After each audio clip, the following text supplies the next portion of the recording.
Welcome to Movies That Matter, the podcast about recent films going beyond basic movie criticism to boldly explore the social issue affecting people's lives.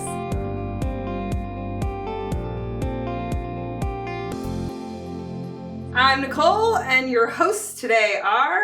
Adam Perry. And Lexy. All right, and what movie are we overanalyzing this week? We are talking about Exorcist the Believer, or I think it's The Exorcist Believer.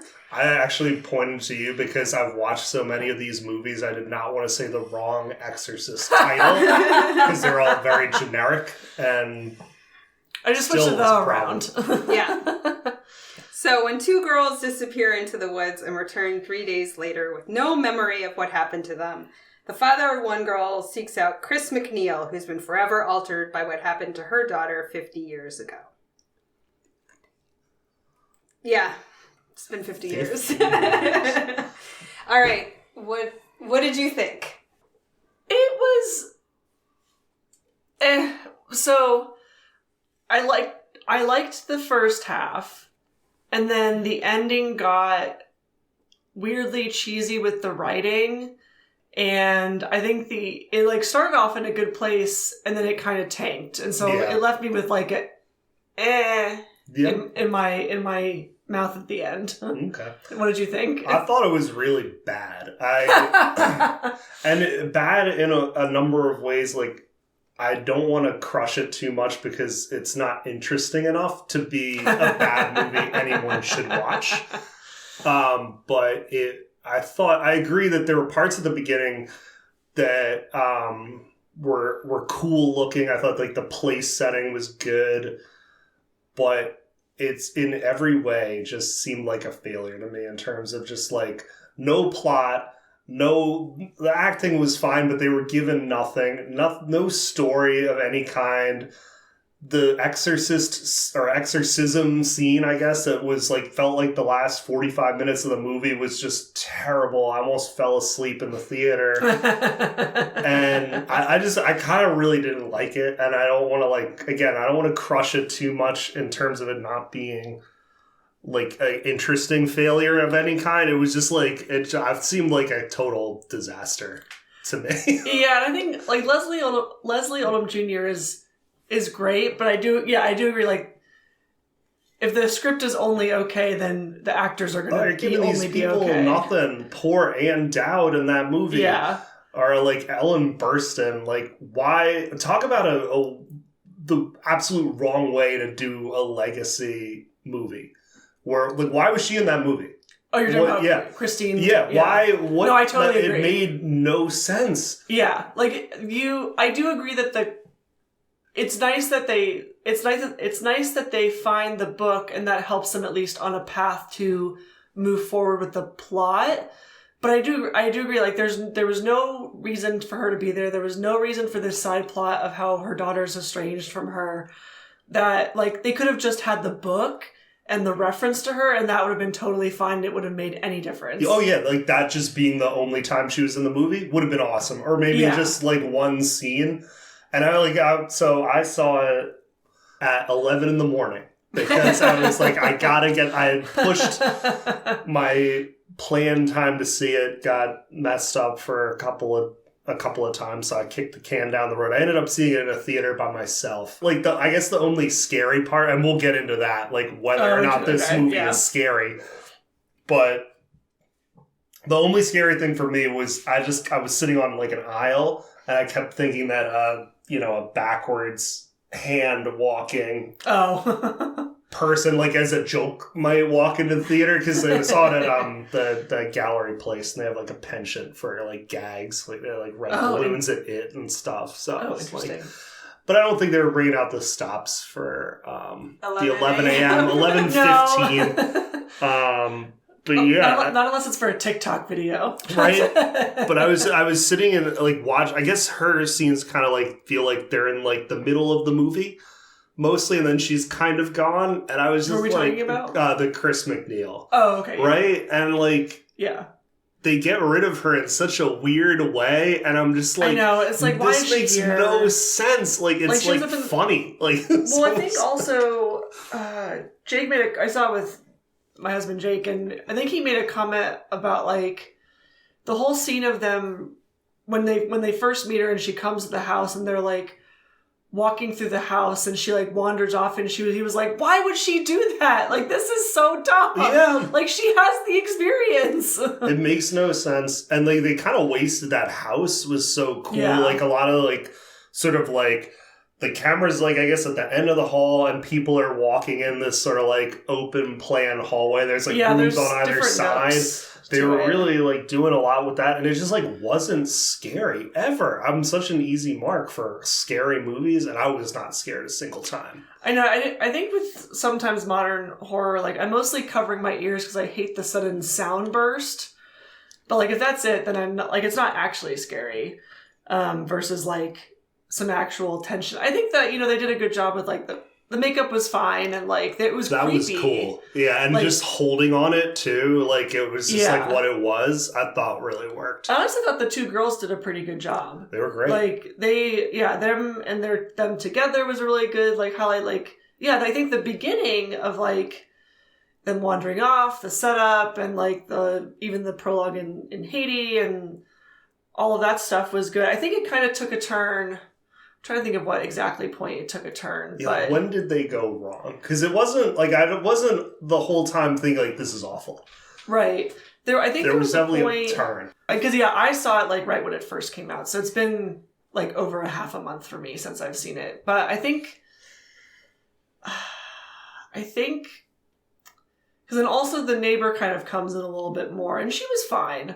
Her dialogue got a little squirrely towards the end. Yeah, and again, I don't. I watched all the other movies too. To like, I've never seen an Exorcist movie except for one of the prequels in theaters in 2002. Oh, before this? Yeah, that's the only one I had seen. Wow. Never seen the original, and we can get into the original. But that, oddly to me, stands up as the only entertaining one of these movies. You're about the original or one of the prequels? The Exorcist, The Beginning is what it's called. Oh, and it's a prequel that came out in 2003, I think. But anyway... Yeah, I've only seen the original, like the first movie, and then this one. Oh, really? Yeah. Okay, well, I guess that's kind of good, because this is the sequel to that. Yeah, I think because I saw it was a direct sequel, I didn't even think about the other ones. Oh, yeah. I was just like for giggles, honestly. But yeah, the fact that they're having anybody able to do the exorcism, that anyone's able to do this exorcism and this sort of like theme of community that they have is a really good one. That is in just, this movie. Yeah, it's like a great idea, but it's delivered, like you said. Her dialogue is like so canned and generic, and she's such a great actress, and that kind of sucked. I liked how they weaved her story into how they know that she's possessed or something is wrong, like the fact that they reveal like her secret and that the girl knows her nun name, and I thought that reveal was fine. But yeah, I think maybe it's like maybe the turning point is when Chris McNeil is brought back in, that it just goes like they didn't do anything creative with that at all, and it's weird because it's like the same David Gordon Green did the Halloween movie, which is like to me a perfect way of like updating that story. Right. The first, well, I will say that with the new Halloween trilogy, like, yes, I agree, the 2018 one is very good. The next two are not. Diminishing returns after that, for sure. I like them only by, because to me, they're like, any Halloween movie is a good one. Like, I'll take what I can get with them. But yeah, the first one that he did is the good one. Yes. And this, it was just, okay, what's literally the complete opposite of that? What's the wrong way to bring a legacy character back that's really stupid?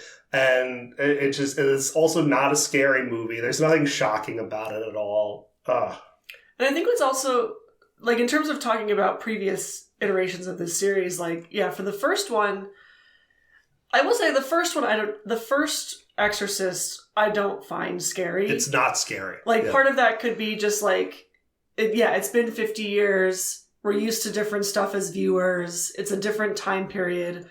But I do appreciate cinematically that it does kind of, it's like one of the few horror movies that I feel like I'm actually moving with this in real time. Like, because the process is so dragged out for discovering that she's possessed, finding someone to help her going to kind of her like wit's end.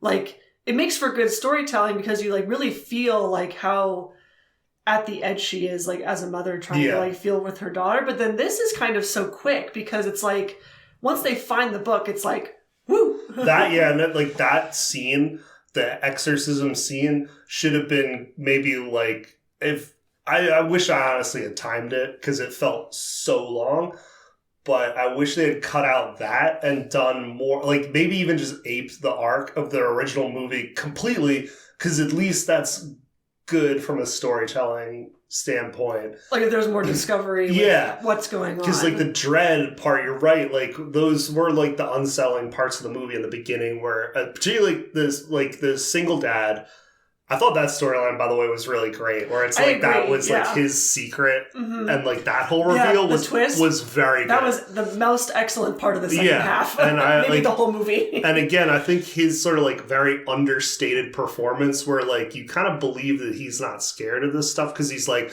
well, you know, I'm in it, like it's my kid, so like I kind of don't get to be scared by this stuff. Felt real, very real. I just kind of wish they had done, like, I could have used a whole movie of just that, and then, like, I know they're planning to do more. I would have preferred, like, a cliffhanger where it's like, they don't even do the exorcism in this movie. Like, that would have been great. But well, I do think it's funny that, like, in both I don't know if it's the same for the other sequels, but, like, in both the original and this one, the devil is not really ever exorcised. Like, in the first one, they transfer bodies and then he falls down the stairs, so he dies. Yeah. And then this one, they kill a girl. Yeah. And like that, I also kind of I was like, are they going to really have done that? Is there going to be some stupid scene that undoes this? And nope. She's as far as we know, deceased. Right. And status deceased. Yeah, and that twist of like, oh, the chosen one is the one that dies was also, I thought, like a good twist to have. And then, the fact that she doesn't come back and these parents are just like guilt-ridden. Yep. And he's the father of all lies. Like, that's kind of like goes with the territory. It's like kind of your fault, Dad, for listening to the devil. Like, on that one, you know, you should know. It's like, all right, I'm going to do the opposite thing. Right. That this guy says. Or, you know, whatever. When that girl's parents were meeting in, I think, the diner at the end of the movie, I was like, they're getting a divorce. Oh, yeah. Like, she's, like, seeing him because she has to. Because they got other kids and are still involved. Right. They do have 2 other kids, that's true, yeah. Maybe they'll stay together. But I was like, their marriage is over, unfortunately. Yeah. That's, you know. Going back to that first movie not being scary, I watched that at... I got up really early to watch it before work, so I think I got like 5, because I wanted it to be dark. And I was expecting something really frightening. It wasn't, because it's kind of old. But I also looked at it like maybe this is like the first like what we call like elevated horror, where it's like everybody went to see this movie and it was for like grown-ups too. Yeah. And I think that was like why it wasn't scary, because it like watched like any other like 70s good movie. Like it had a structure like of Dog Day Afternoon or like any, like that's just the first thing I could think of. But it's like classically good of that era and like not frightening. And like I think that like how adult they were trying to make this movie made it not scary. Like they forgot to make it like scary. Yeah. Or I guess like, you know, not even like pop out scares, but just there wasn't even like a frightening moment in it. Right. And I think, for just storytelling, I think I did think it was cool that they brought in, they had the Catholics, they had I think she was maybe also the Haitian woman who, I'm not sure exactly what religion it was, but like there's sort of different way, or like maybe they were all different parts of Christianity, but like they had kind of multiple people from different religious organizations like come together. It's like, oh, you could have done something with all of that, but then you didn't. Yeah. No, not at all. And then they had the Catholic priest getting like the head twist. Yeah. It's like, I was like, this is stupid. Like, it's like, like I remember thinking that, you know, when we were younger, we'd rent horror movies to like laugh at them. I'm like, if I were like 12, I would think that was funny, like, and not scary and not gross, just really silly. He's brought in to like be immediately taken care of. And he's dead. Like, should I be caring about this guy? I feel like he's been in one other scene of this movie. Yeah, and it was like, oh, I guess we gotta throw some Catholics in here somehow. Right. That was kind of his purpose in the movie. Right. The Catholics are involved somehow. Yeah. So my mom found the first one really scary. The reason she found it scary was that the idea that it could happen to anybody, right? Like the devil could possess any of us. That's what makes it scary. It's not a very, to me, I think like subsequent things have really like improved upon that idea. I kind of like felt like that was almost accidental in that movie. I didn't feel like, to me it felt more like kind of a regressive, like, oh, like this single working mom has a problem with their kid, and like medical science and everything, all like the highfalutin newfangled stuff can't help. Like, who do we turn to? It's like, all right, I see what you're doing here, even if you don't mean to. Right. And I think, well, for me, at least, I saw Scary Movie 2 before I ever saw the original Exorcist. Me too. So, like, when I rewatched it in preparation for the new one, I'm just, like, laughing through because I'm remembering all of the Scary Movie 2 scenes, like, that movie is so stupid. This new movie, I thought, did not have any of the sort of, all the sequels have, like, they kind of try to, like, imitate the shock value of what the possessed person says. Yeah, really inappropriate stuff. Right. and this movie I thought had none of that. And it felt like a very hedged bet. Like, I don't know. It just, I could have used some of that. Like some of they weren't, I guess like it would be like they're having fun. Like, that's, like, with the possessed people, like, the one thing they all have in common is, like, they're devious little tricksters as well. And this just kind of seemed, like, very, like, what even are you? Like, you're possessed, but it seems like the thing that's possessing you doesn't want to do anything. Except, I guess, scare people. Yeah, we had the body of the blood. Yeah. The body of the blood. And I was like, this is like, that's kind of dumb. I feel like that should have been like a really profane outburst in the church. And I'm just like, you're just like, don't people like act like you're acting like in church like normally? Like, I feel like that happens in churches. I don't know.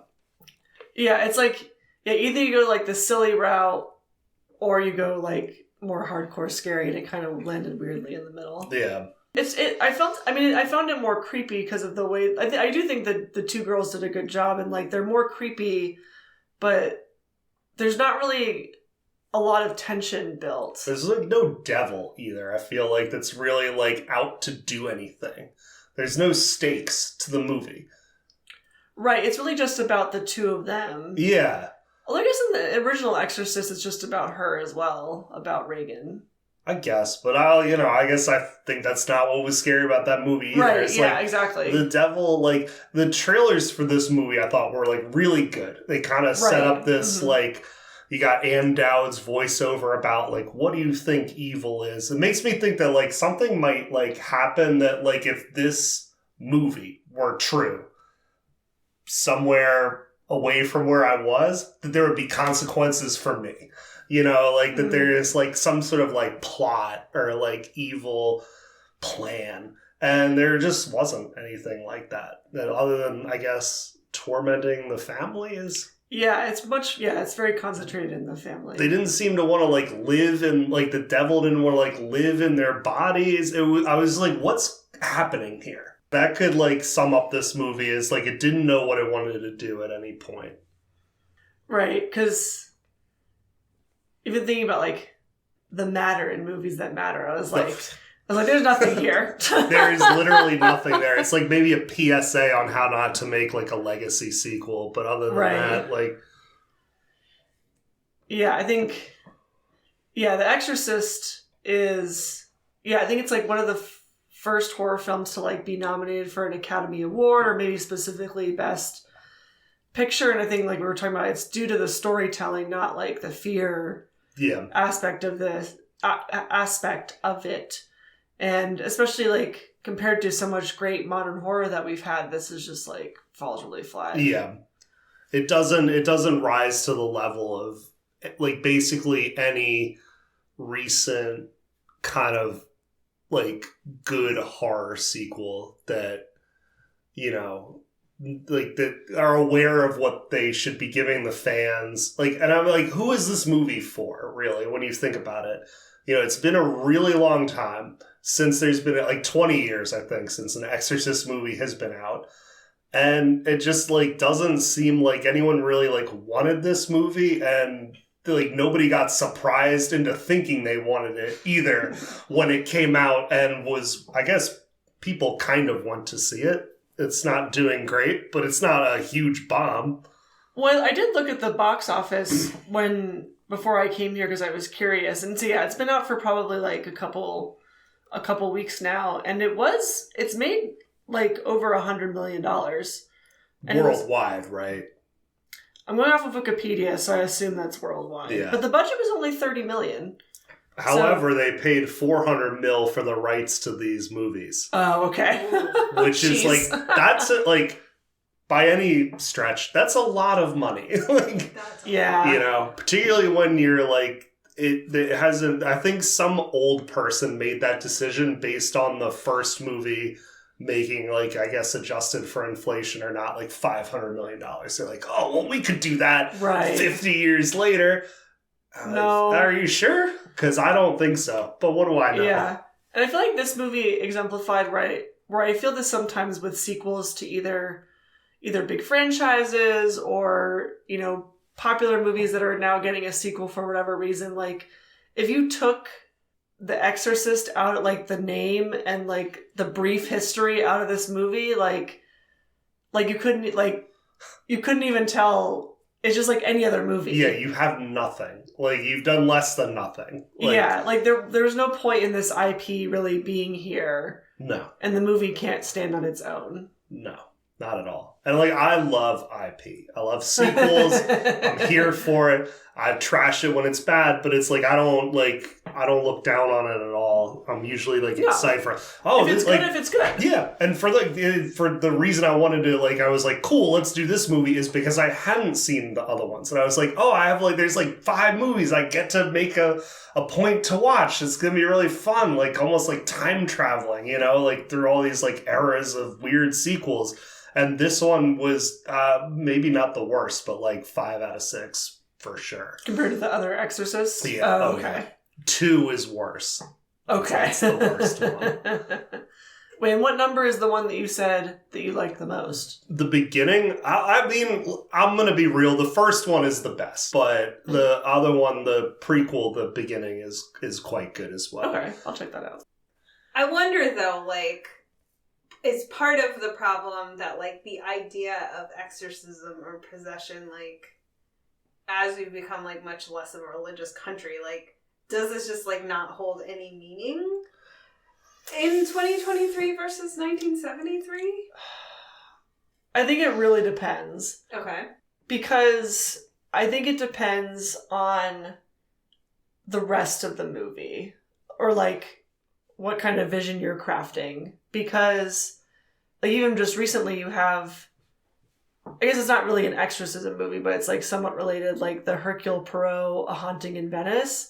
Like, that was pretty good, but it revolves around the idea of an exorcism, but it's really a mystery at heart, and kind of about him disproving the exorcism. And I think if the movie is good enough otherwise with how it like builds its characters or the setting or the technical aspects, then even if you don't believe in it, you're still along for the ride.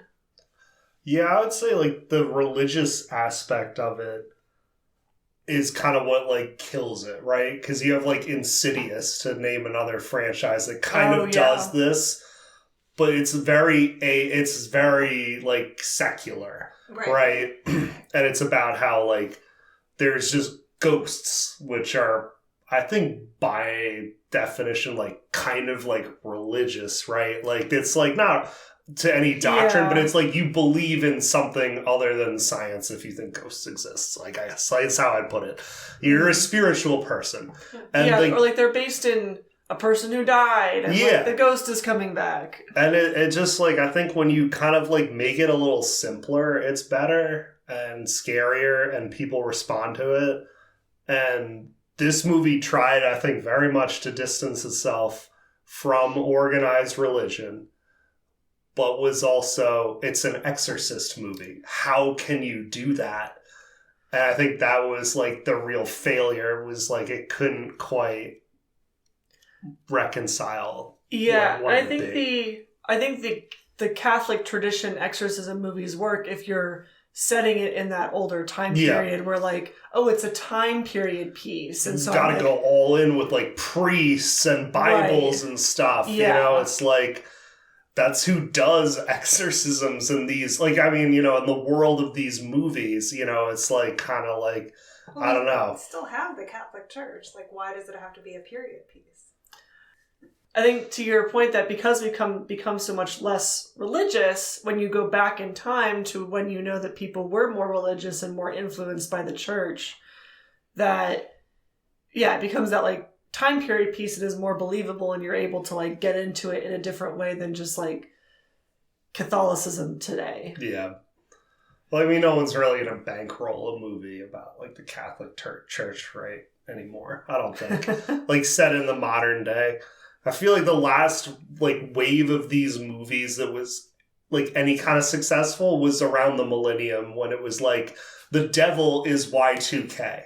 And like that's why all these movies are getting made here. Like there's so many of those, and now like that didn't happen, and the world didn't end. So it's like I don't know if there's like kind of like really a place for this sort of type of movie in a modern setting. Yeah, enough people believe in. I think it's like maybe only a third of people believe in ghosts, but it's enough, or it's like a third of people believe in ghosts, a third of people don't believe in ghosts, and a third just don't really know. And so like that's enough of the population to be like have a more secular but ghost-based horror movie. And they're scary. Now. Ghosts are scary. Like in the movies, in real life if they're out there. And the devil just kind of isn't. Wow. I don't know. I don't think the devil's that scary. Or I guess sometimes I also have a hard time with movies where if the bad is like so bad, it's like unbelievable that, or it's like not believable that the protagonist is even going to make it out of this. But like if they do make it out, it's unrealistic. Yeah, that's like, if the devil if you're in the devil's sights, like what are you really going to do? You know, like you think it's like, and like, I think to your point earlier, like the first movie does a good job of like, I'm at my wit's end and I think this might be the devil. So let's get this ritual going. Like that kind of worked. And again, didn't defeat the devil. Technically. Yeah. But yeah, I don't think it's like the movie's never found a way to sort of make the devil work as a villain after that. Because it's just like the devil's the worst. Like what do you do against, like you might as well just call it a day. Be like, all right. Well, I mean, and there's something to be said for like a good movie with pacing and jump scares and like all the things they keep throwing at you so you don't have time to dwell on like, wait, the devil's whole evil plot is just to possess one little girl? That seems rather limited for him. Yeah. Do you know what I mean? Like, but like a good movie like keeps you entertained where you don't stop and think about like, wait a minute. Yeah, you don't have those questions about like, let me like pull this one thread of the movie and it all unravels. You know? Yeah. I don't know. I also wondered too, like, in a movie where there's a villain and there's a priest. Yeah, I mean, what... And there's one person in the movie? We have a spotlight. We know what the Catholic priests have done. Right. Like, I'm like, how much is it really feasible in this day and age to have a priest hero? They were almost like, I felt like every time that priest was in this movie, that someone, like, they cut out someone be like, don't worry, he's okay. Like, it is very much how it was presented in that, like, the Catholic Church, such that it was in the movie, was, you know, it was very strange. Like, it was very weird. Yeah, and I think for more modern horror with, like, Insidious, now we have mediums or, like, people who are, spiritually connected, and because we don't have that same, like, baggage with mediums, at least yet, like, it's... But they're also, in these movies, they're, like, gifted and cursed with this, whereas, like, the priest is like, I went to school or wherever they go, and so I just automatically can do this. Like, there's no, like, sort of, like, emotional connection to it. It's very, like, learned and, like gilded almost, or it's just like, that's like, wait, what? Like, theoretically, these mediums, they're not theoretically, they're not making it up. They've been cursed with this, and they're just trying to make what they can with it. So, like, they were brought into it versus, like, your priests are self-selecting, the mediums theoretically are not. No, they're like, they're trying to help people, and I don't know, it's a lot different. It does sound like they tried to broaden the diversity of absolutely. Yeah. Oh yeah, and I'm glad that the black girl did not die in the end. No. I'm glad that the white one died. Yeah. Not because I hate white people, but because a lot of characters of color have been killed off historically. Yeah. To give the movie a little credit, it definitely didn't seem like they were trying to do it, which I liked. It doesn't seem like the, like, diverse Exorcist was what they were trying to make. Right, you know, it felt very natural and organic. Right, because, it's like, oh, she wants to see her mom again. This girl's religious. Therefore, it makes sense she would go to a pier in that way. Yeah, I agree. It was explained well in the movie to, like, bring in two people together. And, like, a very good, like, not hitting you over the head with what you just said. Like, just intuit that. Like, that's the parts of this movie that were cool, too. Like, the shots of them driving to meet Chris, like, of the coast in the South, like, very sort of, like, in, like, the setting matters. And it was just, like, more of that could have come through in this movie. It seems like, I mean, like, kind of, like, stillborn. Like, in that they were, like, planning this whole trilogy around this one movie that now nobody has liked, really. And made okay money, and now, like, what, and they have another movie on the release schedule for next year, and it's like, that's not happening. Like, or at least not without some major re-editing. Yeah, like, what do you even do at this point? Right. Like, to, like, you know, because we're gonna get some more Exorcist movies, I guess, like, just because they paid enough money for it, where it's like, we have to. I know. Like, we have to get these movies. Most of the directors would not get the same opportunity again after such a bomb. Yeah, but I don't think he wants to do it. Like, that has also been kind of, like, in the news, too. It's just like, I might not be doing it. I'm like, oh, you don't want to do it. Let alone, like, obviously, like, you would get another chance, but it's like, if even you were like, nah, I'm good, it's like, what's going to happen with these movies? Yeah. What have you done with is it going to be, like, just a weird sort of, like, non-starter? That's kind of what it feels like. I guess that was sort of my foundational question. Like, again, the original came out in 1973, which is pretty late. I'm like, is there a story to be told about being possessed by the devil and getting exorcised that has any relevance to a modern audience? Like, is this a thing that, like, would scare us or would be? No. Well, I think if they went better with the writing, if they went into the different subsects of religions that they had. Okay, so bringing in a broader religious tradition. Yeah, because they had the Catholic priest, they had the Haitian woman, and then they had the woman who used to be Catholic but is, like, kind of no longer Catholic. And it was kind of interesting to, like, watch them trade off, to just, like, try They're all like going a things. couple rounds with the devil, and then they get like exhausted You and tap in. rotate, and it's like it felt very much like, all right, like you've like had enough, like let's get someone else in here. That could have been less implied. I agree with you that like they could have spelled that out a little bit more. Yeah, because I think with the twist of, oh, he actually wanted to save his wife versus his daughter, with the choice at the beginning, and the twist of, oh, this girl's actually going to die. Like, there's something there. There's things you can do in between that to at least heighten the movie experience, even if it's not super scary. And that's like such a great thing, like the devil has on him too.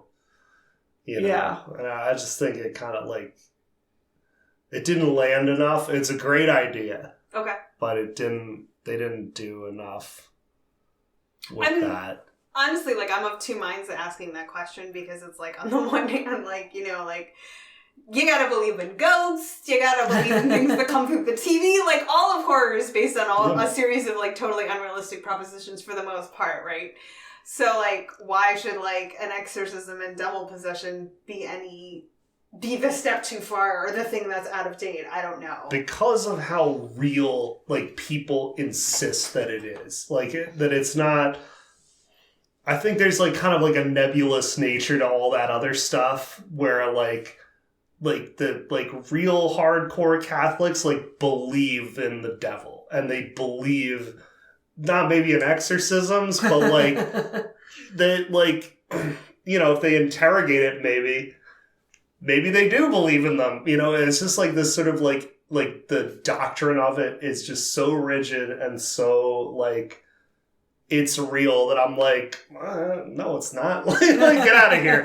Like, I prefer thinking, like, there might be something in that closet behind you. Like, I don't know. You know? Like, that's so much better and more tantalizing than, like, a bunch of, like you know, dudes being like, here's the deal about good and evil. I'm just like, all right, if you say so, whatever. Can I just do something else? I don't know. It's pushed your contrarian button, huh? I guess, but it's also like, you know, these, like, I'm not unique. Nobody likes them. Well, I wonder, yeah, because exorcism has probably, I don't know if there's stats on this, but like exorcism has been done more specifically so much more than probably other things, that like the scary is the unknown. And so like the chance you have to learn about something either super mysterious or part of a culture that you are not familiar with, it's like more scary because you don't know anything about it. Yeah. Versus like this, it's like there's a higher barrier. Like it has to be really good to go with something that has been done a bunch of times. Yeah, although I would say, like, good horror, like, can also, it takes something really familiar and then just goes, like, a slight step True, yeah. over, and you're like, it's, like, recognizable, but not quite, and then you get the total, like, creep factor. That's true, like, yeah. Yeah.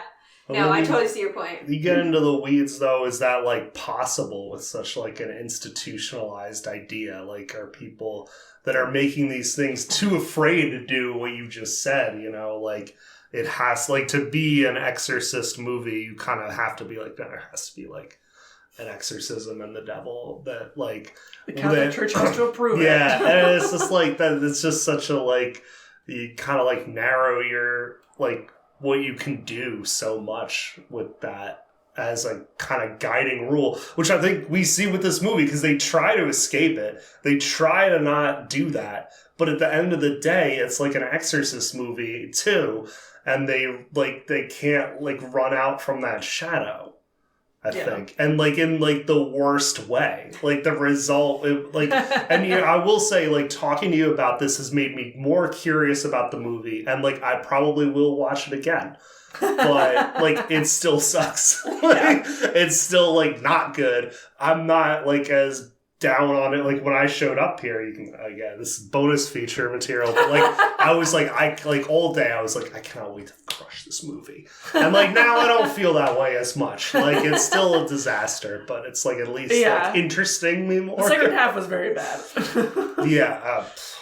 And I do, if nothing else, I want to watch it again to see how long, like, the actual exorcism, where they're like, all right, we spent all our budget on, like, the first, hour and 10 minutes. Like, the last 50 has to all be in this house in the dark, and, like, no one can be seen coming or going. They have to, like, just, like, appear like it's, like, on a stage, basically. Let's throw in some gore here, some gore here. All right. Well, given all of that and where this conversation has landed, you need to give us Movies That Matter impact score from 1 to 10, where this was the worst movie ever made. We already know it wasn't even the worst Exorcist, according to Adam. No. And 10 life and movies as we know it are changed forever. I'll give it a 2. I think, the last half really sours it, and I was just trying to think even... Because I think also the goal of these sequels sometimes is to, like, bring new people into, like, the franchise, but I don't even know if it's going to do that. Like, probably not. So, 2. I'm going to go with a 2 as well. My initial score was going to be 1, but I think this talk has kind of, like, made me see some of the stuff about some of the things about the movie that weren't a complete failure. So yeah, why not 2? Okay. Tell us something we should read, see, think about, buy, recommendation for the week. Let's see. I've been really enjoying the romance novels of Ashley Herring Blake. It's got like a series of books. The third one comes out this Tuesday. It's called Iris Kelly Doesn't Date, and before that is Astrid Parker Doesn't Fail and Delilah Green Doesn't Care. Books 2 and 1. All wonderful, very good reads if you're into romance or not. So cool. That's what I've been doing. I'm going to go with a food blogger who I really like. This is unrelated to anything that we've talked about. Sometimes they tie in, sometimes they don't. If you like to bake, I would recommend the baker blog Buttermilk by Sam. She used to live in the DC area. She now lives in Richmond. She makes a lot of great classic recipes, but also twists on some classic baked goods, either with different flavors or different components. Almost, I think every recipe that I've made from her has been really good, and I made one this weekend, which is why I thought of it. All right, well, we hope you enjoyed this episode, a new style for us. Minimal involvement from Nicole, who was too scared to see a horror movie. You wouldn't have been scared during this one. Yeah, but I wanted you guys to have free reign over whatever you wanted to see, and I was on vacation, so it worked out perfectly. Check us out, moviesmatterpod@gmail.com if you want to talk to us. We're on YouTube, we're on Facebook, we're, wherever you get your podcasts, you can reach out to us. We have some merch in the store if you want to do that thing. And remember, movies matter. And so do you.